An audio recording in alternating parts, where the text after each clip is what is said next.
dasarnya pikirannya kiri. Nah, saya ingin mulai dikit ngomong tentang kiri karena kemarin di UMY juga ada pertanyaan, Pak, yang dimaksud kiri itu apa sebenarnya? Gitu.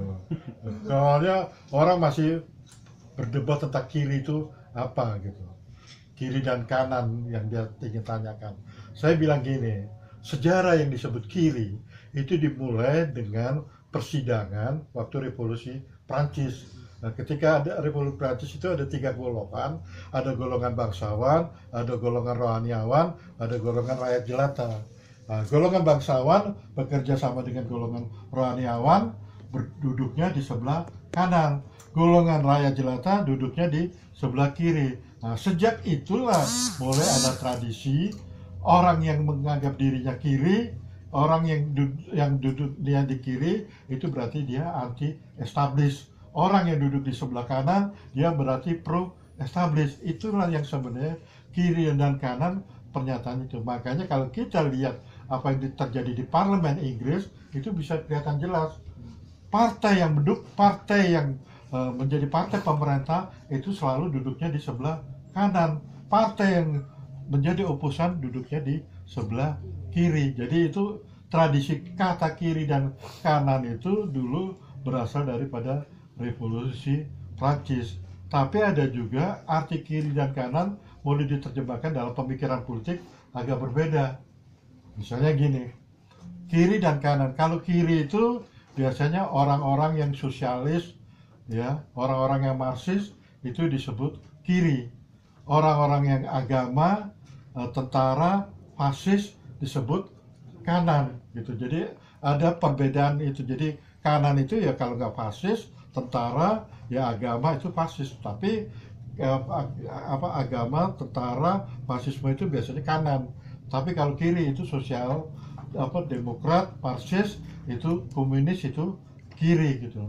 Makanya saya pernah nulis satu buku, seorang tokoh PNI, saya nulis buku lalu saya tulis gini, sosialis kiri gitu. Lalu dia bilang gitu, Peter, kamu itu nggak usah nambah-nambahin, yang namanya sosialis itu ya pasti kiri, kok ditambah-tambahin sosialis harus tulisan kiri. Ya sosialis itu kiri. Karena apa saya ingat gitu? Karena dulu waktu PSI yang namanya Partai Sosialis Indonesia waktu hidup dulu itu sering disebut sama lawan politik mereka yang namanya PKI, mereka adalah Soska, sosialisme kanan gitu. Jadi orang yang namanya sosialis itu ya emang harus kiri gitu kan, bukan. Tapi buat ajakan dari kalangan PKI untuk pendukung itu adalah kiri gitu. Mari, oke, sekarang kita telusuri lah. Sebenarnya aliran yang disebut kiri, yang disebut Marxis, itu gimana sih awal mulanya di Indonesia gitu ya. Kita tahu Marxisme itu muncul ketika adanya Karl Marx, ketika dia melakukan banyak pemikiran-pikiran yang kita sebut Marxisme. Sebenarnya ajaran Marxis di Indonesia itu ya dikembangkan oleh kalangan-kalangan orang Belanda dari partai buruh di Belanda sana, lalu mereka dirikan di sini dengan adanya ISDV itu. Sebenarnya ISDV itu pertama kali lah mereka yang mengenalkan ajaran Marxis di Indonesia. Nah, cuma sayangnya ISDV ini karena banyak tokoh-tokohnya dari kalangan kulit putih, jadi mereka nggak terlalu ini gitu. Nah, nanti mereka caranya bagaimana supaya menyebarkan lebih baik gagasan-gagasan Marxisme, mereka berkembang di dalam yang namanya Serikat Islam. Nah, nanti Serikat Islam inilah kalangan Bumi Putra itu yang memegang peranan penting, misalnya ada Semaun, ada Darsono. Nah, nanti di kalangan di Serikat Islam inilah yang menjadi pecah, ada dua, ada Serikat Hijau, ada Serikat Putih, ada Serikat Merah, dan macam-macam itu. Jadi mereka pecah-pecah jadi itu salah sebenarnya gagasan Marxisme itu pada dasarnya muncul di sana waktu itu. Kalau kita lihat gagasan-gagasan itu muncul di barisan Serikat Islam di sana gitu. Nah, makanya mulai sejak itu adalah Serikat Rakyat. Nah, nanti ada yang namanya kita tahu yang namanya PKI, ya, Partai Komunis Indonesia, didirikan tahun 1921 namanya Partai Komunis India pertama, baru mereka menggunakan nama Partai Komunis Indonesia. Jadi kata Indonesia itu sebenarnya untuk di Indonesia itu diperkenalkan oleh PKI, Partai Komunis Indonesia. Pertama mereka bikin Partai Komunis Hindia Belanda. Tapi di sana di Belanda itu udah ada istilah kata Indonesia, karena kata Indonesia kan diperkenalkan di kalangan ilmuwan-ilmuwan di sana oleh yang namanya Lohen, namanya Bastian. Nah, kalau kita lihat sebenarnya Soekarno itu dari mana sih dia belajar tentang Marxisme? Sebenarnya Soekarno belajar dari Marxisme menurut saya ada dua tokoh yang sebenarnya memperkenalkan Marxisme pada Soekarno dari awal. Pertama, guru SMA-nya dia punya guru SMA di HBS, itu seorang tokoh dari seorang aktivis sosial demokrat. Dialah yang memperkenalkan Soekarno tentang yang namanya Marxisme pada Soekarno. Kedua, tentu yang memperkenalkan Soekarno untuk berkaitan dengan Marxisme adalah Cokroaminoto sendiri, karena Cokroaminoto ketika Serikat Islam pecah, dia pernah bikin buku yang namanya Islam dan Sosialisme. Dia mengatakan sebenarnya Islam dan sosialisme itu tidak bertentangan, ada persamaan-persamaannya. Misalnya persamaannya berkaitan dengan egaliter, berkaitan dengan keadilan sosial, itu kita bisa baca dari buku yang ditulis oleh Cokroaminoto sendiri. Itu. Tapi Cokroaminoto juga punya orang-orang tokoh-tokoh lain. Misalnya siapa yang disebut orang yang mengajarkan Marxisme adalah Musso. Musso itu diajarkan Marxisme. Makanya ketika terjadi peristiwa 48, buat Soekarno itu agak dilematis, karena waktu itu kan karena Musso dianggap terlibat dalam peristiwa 48, lalu Musso mesti dihukum mati, ya kan? Nah, buat Soekarno itu agak dilematis. Dia bilang gitu, bagaimana saya bisa memutuskan untuk menghukum orang yang pernah menjadi guru saya secara pribadi. Nah, itulah yang makanya mulai sejak. Tapi ada tokoh satu lagi yang memperkenalkan Marxisme pada Soekarno, itu yang namanya DM De Kock. Ya, itu tokoh sosial demokrat waktu di Bandung. Nah, Soekarno punya pengalaman banyak justru tokoh di Bandung itu. De Kock ini banyak bicara tentang Marxisme pada Soekarno. Nah, lalu kita tanya, lalu pengaruhnya di mana sih pikiran-pikiran Marxis di Soekarno sendiri? Nah, pikiran-pikiran Marxis di Soekarno sendiri kita bisa lihat dalam tulisan Soekarno tahun 26, tahun 27, ketika Soekarno menulis yang namanya nasionalisme, Islamisme, dan Marxisme, yang dia mengatakan sebenarnya pada dasarnya tiga isme ini pada dasarnya tidak bertentangan. Mereka punya musuh yang sama, punya tujuan yang sama. Musuh yang sama siapa? Musuh yang sama adalah Hindia Belanda. Tujuan yang sama apa? Tujuan yang sama adalah Indonesia merdeka. Makanya tulisan Soekarno ini dianggap tulisan klasik. Tapi sekali lagi mesti dilihat, sebenarnya Soekarno itu pada dasarnya seorang eksakta, orang ITB. Makanya ketika dia nulis nama Karl Marx itu salah. Tulisan Karl Marx-nya dia, Karl Henry Marx-nya itu nggak pas seperti yang ini ya. Itu dikritik orang, ternyata cara dia menulis nama Karl Marx aja salah. Itu karena bukan apa-apa, emang Soekarno itu seorang eksak yang kebetulan dia lebih menyukai matematika. Dan yang kita harus tahu, sebenarnya pada zaman pergerakan yang namanya ajaran Marxis itu sebenarnya ajaran itu udah merupakan passion gitu. Semua tokoh pergerakan pasti belajar Marxisme. Kenapa tokoh pergerakan belajar Marxisme? Sebenarnya sederhana aja, karena di mata tokoh-tokoh pergerakan itu Marxisme pisau analisa yang paling gampang untuk melihat persoalan kapitalisme di Indonesia. Karena di situ kita tahu kan bagaimana Karl Marx meramalkan apa terjadi kapitalisme, lalu meramalkan bagaimana nanti kapitalisme runtuh. Nah, dari situ kita lihat pikiran-pikiran Soekarno terpengaruh. Makanya kalau kita lihat dari pikiran Soekarno yang terpengaruh oleh Karl Marx, Marxisme itu kita bisa lihat dalam tulisannya Soekarno berkaitan dengan Marxisme. Jadi Soekarno itu dalam pikirannya itu ada 3 tahap ya. Tahap pertama itu tahap yang disebut nasionalisme. Ketika dia bicara tentang nasionalisme, Islam dan Marxisme, itu di tahap pikirnya nasionalisme. Tapi ada tahap kedua, ketika dia bicara tentang Marxisme, itu sebenarnya Soekarno bicara tentang tahap dia berpikir secara seorang Marxis. Lalu ada pikiran dia disebut seorang Islam, tahap yang disebut ketika Soekarno bicara tentang Islam. Jadi Soekarno itu ada 3 tahap gitu. Nah, kita tanya, loh Soekarno pengaruh Islam dari mana? Pengaruh Islam tentu pertama dari yang namanya Cokroaminoto. Kedua yang namanya Ahmad Dahlan. Ahmad Dahlan itu dikenal sebagai soko yang suka takbik di Surabaya, dan Soekarno sering itu. Dan ketiga pengetahuan Soekarno dapat tentang Islam ketika Soekarno di penjara di Banjar dan di Sukamiskin. Itu dia ada seorang tokoh, gurunya Muhammad Nasir, yang namanya Ahmad Hasan. Ahmad Hasan inilah orang yang sering nanti menjadi teman diskusinya Soekarno ketika Soekarno berada di ND. Ya, Soekarno berada di ND, Soekarno mengadakan korespondensi terhadap tentang Islam dengan itu, makanya ada tulisan surat-surat Islam dari ND.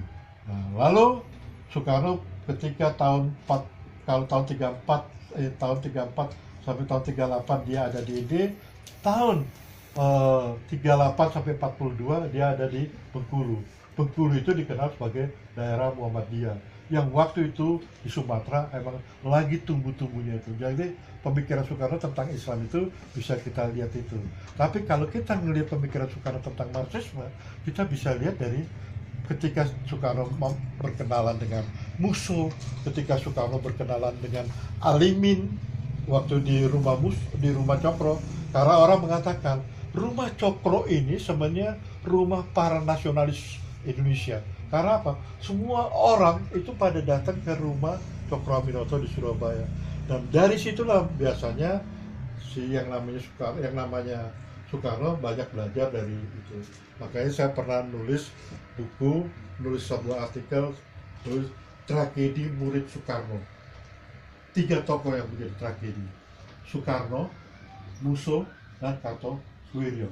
Mereka menempuh jalannya masing-masing. Ya, mereka walaupun tinggal satu atap, tapi dalam kenyataan hidupnya nanti Musso dianggap terlibat dalam peristiwa 48, harus dibunuh, ya, dieksekusi. Nanti tahun 63 Kartosuwiryo terlibat dalam peristiwa di ITI. Jadi 3 tokoh ini sebenarnya orang yang pernah tinggal di rumah Cokroaminoto, tapi mengambil jalan yang berbeda-beda. Ya, akhirnya 2 teman ini meninggal karena dihukum, dieksekusi. Nah, sekarang kita bicara tentang pengaruh ajaran Marxisme di pikiran-pikiran Soekarno. Yang di mana Soekarno itu tahun 32-33 dia nulis satu buku yang menarik buat saya. Bikin suatu pernyataan yang menarik buat saya, bicara tentang Marxisme. Dia mengatakan gini, Marxisme itu kalau kita elaborasi ada 3 pengertian. Pertama, Marxisme itu Marxisme itu ajaran tentang orang-orang kecil. Ya. Ajaran tentang orang-orang kecil itu disebut Marxisme. Tapi siapakah itu Marxen? Marxen itu adalah orang yang punya sesuatu tapi kecil. Itu yang membedakan dengan proletar. Kalau proletar, orang yang tidak punya sesuatu, dia hanya menjual tenaganya saja. Dan itu tumbuh di negara-negara yang industrinya cukup besar di barat. Tapi justru Marxen itu lahir di dunia, di daerah pertanian.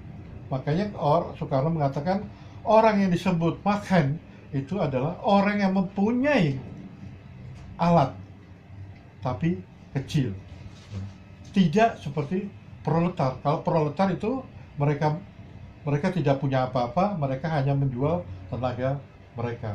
Nah, makanya Soekarno mengatakan Marxisme adalah ajaran tentang Marxen, tapi Marxen itu sendiri adalah orang sebenarnya mempunyai orang yang mempunyai sedikit alat produksi, tapi dia punya. Lalu siapa yang menjadi pemikir daripada Marxen ini? Itu disebut Marxenis. Jadi ada Marxen, ada Marxenis, ada Marxenisme. Jadi itu sekarang di dalam itunya dia menyatakan itu. Nah, kalau kita melanjutkan lagi tulisan Soekarno yang dianggap cukup cemerlang, walaupun itu kelanjutan dari pidato Soekarno, pembelaan Soekarno Indonesia Bergugat yang namanya Mencapai Indonesia Merdeka. Dia mengatakan gini, di dalam Mencapai Indonesia Merdeka, buku Mencapai, dia mengatakan kemerdekaan itu belum merupakan jaminan bahwa orang itu bisa hidup sejahtera. Kenapa? Karena di sana akan melihat di dalam jalan itu ada dua jalan, jalan keselamatan dan jalan kesengsaraan. Kalau jalan keselamatan, kalau nanti negara ini dipegang oleh Marxen, itu akan terjadi jalan keselamatan. Tapi kalau negara ini dipegang oleh kapitalis, itu akan melahirkan jalan kesengsaraan. Makanya Soekarno mengatakan sebaiknya nanti kalau Indonesia merdeka harus dipegang oleh kalangan yang dinamakan kaum Marxen itu. Makanya ini yang jadi ramai. Kebanyakan kalangan-kalangan PNI, YMNI, pemuda Marxenis, semua barisan-barisan di PNI itu tidak percaya Soekarno itu tentang pertentangan kelas gitu. Sebenarnya di mata mereka pertentangan kelas, Soekarno itu tidak memperkenalkan pertentangan kelas. Tapi ada tafsiran baru yang menarik buat saya yang ditulis oleh teman dari PRD di tulisan berita mereka yang berdikari online. Itu dia nulis sebenarnya Soekarno bicara tentang pertentangan kelas. Karena apa? Soekarno sebenarnya sedang mempertentangkan antara dikuasai oleh Marxen atau dikuasai oleh kapitalis gitu. Nah, itu yang membedakan pikiran dia, itu yang membedakan pikiran yang namanya Rudy Hartono ini dengan teman-teman di kalangan kelompok nasionalis. Kalau kelompok nasionalis menganggap Soekarno itu sebenarnya nggak percaya dengan pertentangan kelas. Tapi kalau Hartono memberi tafsiran, justru yang namanya itu. Nah, itulah berkembang. Nanti dari pikiran-pikiran Soekarno itu berkembang, akhirnya kita mengenal yang namanya Pancasila. Nah, Pancasila itu kan dinyatakan pada tanggal 1 Juni. Ya. Pada 1 Juni itu kan Soekarno mengatakan dasar negara itu ada 5. Pertama itu nasionalisme, yang terakhir adalah ini. Nah, nasionalisme perlu, tapi perlu ada yang namanya internasionalisme. Lalu yang kedua adalah demokrasi. Ketiga demokrasi. Demokrasi harus ada kesejahteraan sosial. Baru yang terakhir adalah ketuhanan yang Maha Esa. Tapi ketika terjadi pertemuan dengan founding father semuanya, dasar itu berubah. Ini berdasarkan kesempatan founding father. Berubahnya apa? Berubahnya adalah Pancasila adalah pertama ketuhanan yang Maha Esa, lalu yang lain-lainnya menyusul di bawah. Kalau pertama Soekarno dulu enggak, Soekarno menaruh nasionalisme adalah yang di atas sekali gitu. Makanya kalau sampai sekarang kita bisa lihat, saya selalu dipertanyakan, orang selalu mempertanyakan, kenapa PDI itu selalu kalau bicara asas mereka adalah Pancasila. Tapi Pancasilanya 1 Juni 1945. Mereka tidak mau Pancasila yang disebut founding father kita. Karena apa? Karena begini. Ini menurut analisa saya. Ketika di zaman Orde Baru, itu waktu dulu Soekarno itu sering dianggap orang sebagai penggali Pancasila, tapi sejak Orde Baru itu dikatakan bahwa sebenarnya yang menemukan Pancasila itu, yang menggali Pancasila itu ada 3 orang. Ada Supomo, ya, ada Muhammad Yamin, ada Soekarno. Nah, Soekarno itu di mata Orde Baru hanya menemukan kata Pancasila itu sendiri, gitu. Jadi yang pikiran-pikiran itu sebenarnya udah didahului oleh yang namanya Muhammad Yamin dan yang namanya apa? Iya, Supomo didului. Mereka udah ngomong dulu, Soekarno kan yang terakhir kan tanggal 1 Juni. Nah, jadi Soekarno itu dianggap gitu. Nah, yang menarik adalah kenapa hari lahirnya Pancasila itu disebut pada tanggal 1 Juni gini. Waktu Soekarno bicara tentang Pancasila, baru tahun 1947, 2 tahun kemudian, ada sebuah buku terbit itu yang judulnya tulisannya Lahirnya Pancasila dengan kata pengantar Rajiman Widyodiningrat sebagai ketua BPU PKI gitu.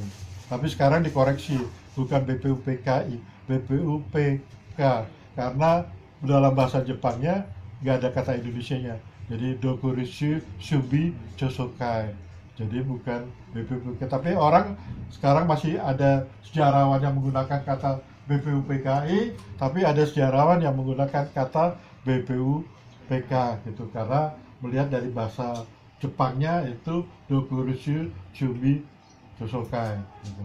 Nah, ketika zaman Orde Baru itu gitu ya. Nah, yang menarik adalah ketika zaman Soekarno itu hari lahirnya Pancasila itu sering diperingati. Kenapa diperingati? Itu gara-gara Aidit itu nggak entah salah ngomong atau gimana, dia ngomong gini bahwa kalau Pancasila itu adalah alat pemersatu, tapi kalau Indonesia bersatu, nanti Indonesia sudah bersatu, Pancasila itu nggak diperlukan lagi. Makanya sejak itu dibikinlah itu. Tapi waktu zaman Orde Baru, hari lahirnya Pancasila itu dilarang. Saya ingat terakhir kali saya datang waktu itu tahun 79 di Museum Kebangkitan Nasional, itu terakhir boleh diadakan peringatan hari lahirnya Pancasila. Sehabis itu tidak pernah ada hari lahirnya Pancasila. Sampai sekarang peringatan hari lahirnya Pancasila belum ada. Ya, orang ngomongnya bukan lahirnya Pancasila. Kalau MPR mengatakan hari diungkapkannya pidato Soekarno. Nah, kalau kita lihat, apakah Pancasila itu kiri? Dalam pidato-pidato Soekarno menyebutkan Pancasila itu kiri. Apa kaitannya kiri? Saya ingat kata Soekarno ketika dia bicara Pancasila itu adalah tingkat tertinggi dari manifesto komunis dan deklarasi of independence. Di mana tingkat tertingginya adalah dengan isu keadilan sosial. Itu yang menyebabkan PKI menyebabkan Pancasila itu adalah selalu dikaitkan dengan kiri. Nah,